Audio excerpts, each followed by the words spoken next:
Humarap naman si Pangulong Aquino sa Filipino community sa Italia kung saan ibinida niya ang pag-unlad daw ng Pilipinas at pinatutsadahan ang mga makakalaban ni Liberal Party standard-bearer Mar Rojas.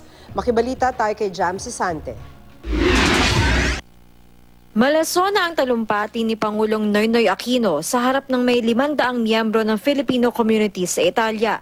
Ibinida ng Pangulo ang anyay mga indikasyon ng pag-unlad ng Pilipinas, kasama ang paglago ng ekonomiya na nagbubukas daw ng mas maraming trabaho para sa mga Pinoy. Nakita na naman ninyo kung gaano kataas ang naabot ng Pilipinas nitong mga nakaraan.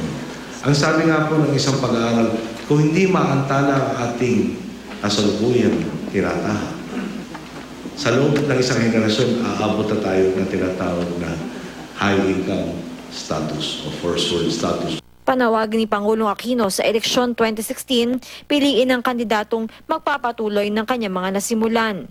Bakit tayo pupunta sa mga nangangako lang o doon sa mga baka, ulitin ko po, doon sa mga baka sakaling tumupad sa mga ipinapangako nila. Kung meron namang kasama na nating nakibahagi at nagsikap para maabot ang nagbabagong anyo ng bansa natin. Alam mo po siguro ninyo ang tinutukoy natin.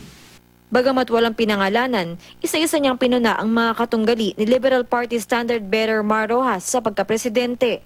Mayroon po dyan, inakausahan ng pagsasamsam ng kaban ng bayan sa pagkatagal-tagal na panahon. Kung totoo ang alegasyon at nagnanakaw nga itong taong ito, ano po kaya ang matitira para tustusan ang pagpaganda ng buhay o pagpaganda ng buhay na ipinapangako niya? Matatandaang si Vice President Jejomar Binay ay nahaharap ngayon sa kasong plunder dahil sa di umano'y mga maanumalyang proyekto noon sa Makati. Meron din naman po, nangangakong higitan ang lahat ng nagawa natin. Walang konteksto, walang plano, panay batikos at hilaw na pangako. Kala po yata niya, pag nahalal siya, gigising siya kinabukasan sa isang bagong umaga nang may solusyon na sa lahat ng mga binanggit niyang problema.